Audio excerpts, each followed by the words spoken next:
Hello again and a warm welcome all of you to this next video, that is third wave feminism. Today we are going to discuss third wave feminism.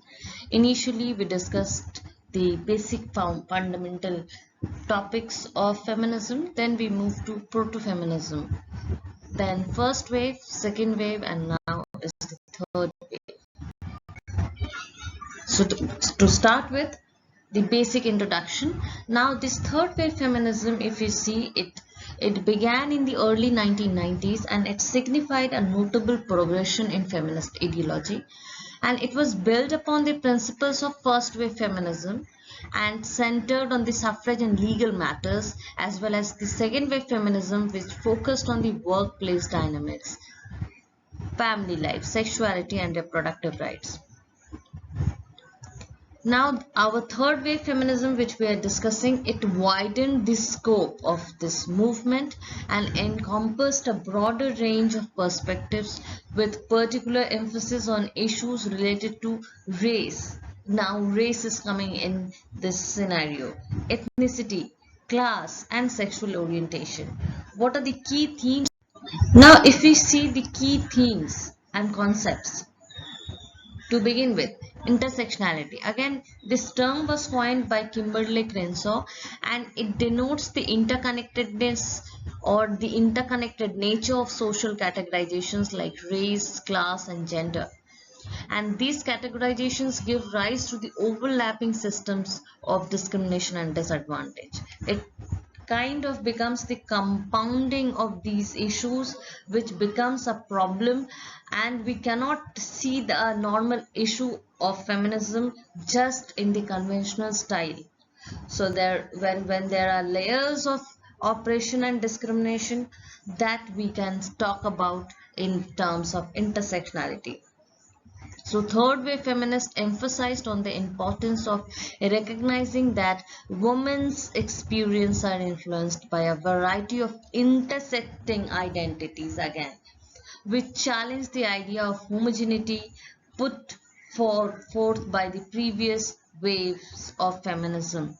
So we cannot say equal pay or parity, the disparity, or the suffrage or the reproductive issue. We cannot talk about it. There are layers of or we can say there are underneath lot many discrimination layers which are already there, like race, class, along with this concept of gender. So third wave feminism is looking into these issues.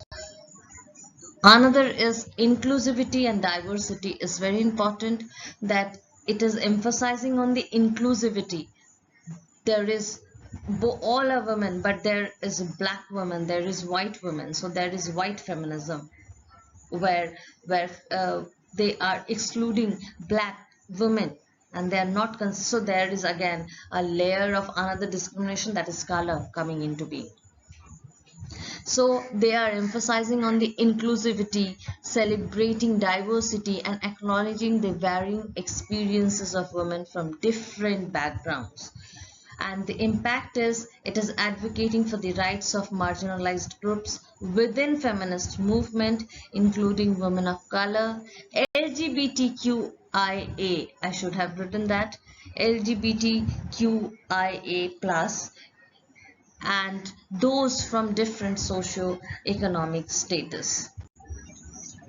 Again, reclaiming femininity and sexuality. It is suggesting that symbols representing traditional female qualities and sexual freedom can be empowering. Again, it is encouraging a healthy body image and questions societal expectations of so-called beauty. The global perspective, again, transnational feminism is coming into this scenario where it is recognizing the global dimensions of feminism, focusing on issues such as human trafficking, gender-based violence, and the impacts of globalization on women. Now, media and pop culture, definitely the active participation in media and popular culture, and utilizing these channels to promote feminist ideals and analyze problematic portrayals. So this kind of engagement is also there.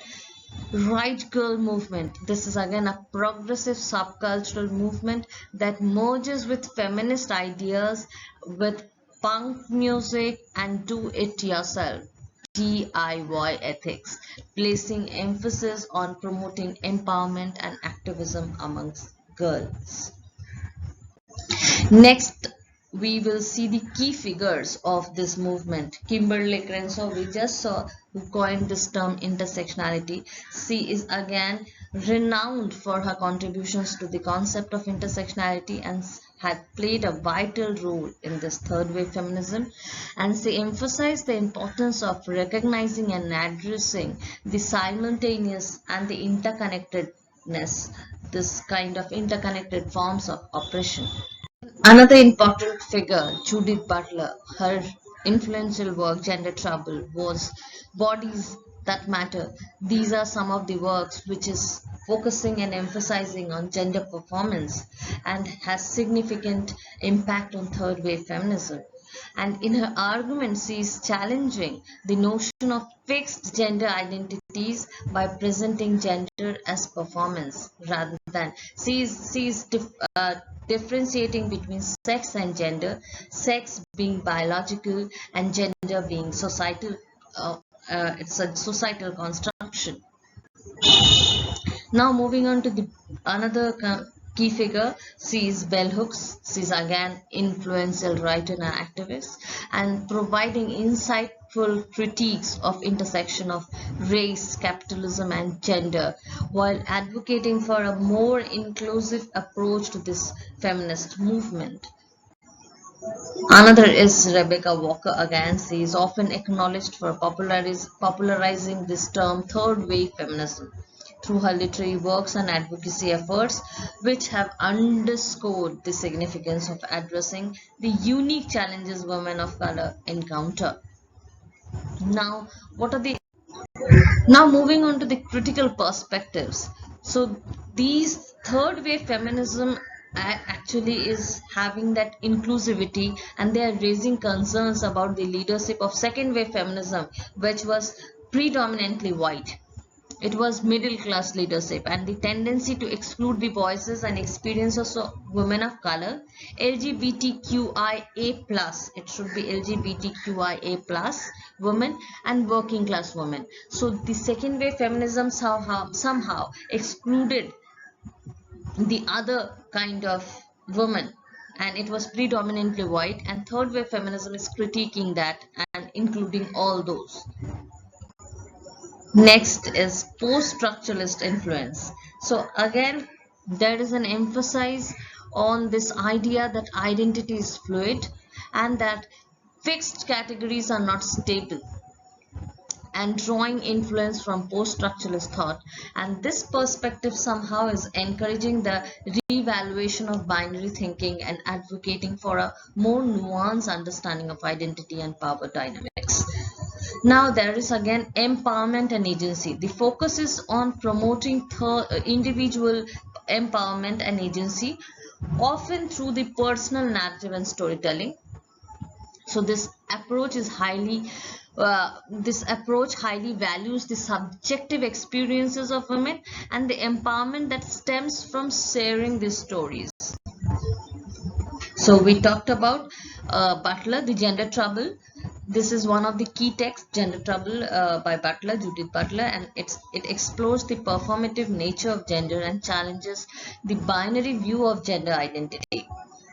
Again, Aren't I a Woman, Black Women and Feminism by Bell Hooks. It examines the intersection of race, gender and class, critiquing both feminist and civil rights movements for their exclusions.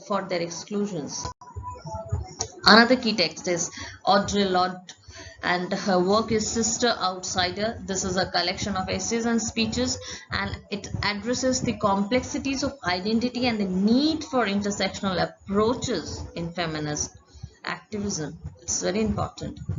Next is To Be Real, Telling the Truth and Changing the Face of Feminism. It is again edited by Rebecca Walker, and it's an anthology that is exploring the diverse experiences and perspectives of third wave feminists. And to conclude with, let's conclude this. this third wave feminism, what it is actually doing, it is actually distinguishing itself by the commitment to embracing diversity. It is embracing diversity, it is embracing, say, intersectionality and the global perspectives. It seeks to expand upon the principles of earlier feminist movements by advocating for a more inclusive and multifaceted understanding of gender and power.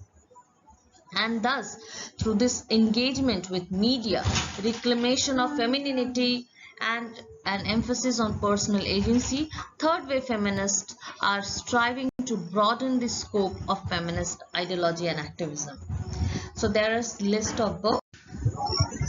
So here is a list of the books you can go through to understand in detail the third wave feminism, and you can make notes. Definitely there are a lot many others, but these are certain books and articles you can go through for better understanding. I have listed those, and we'll again meet in the next video. Till then, happy learning.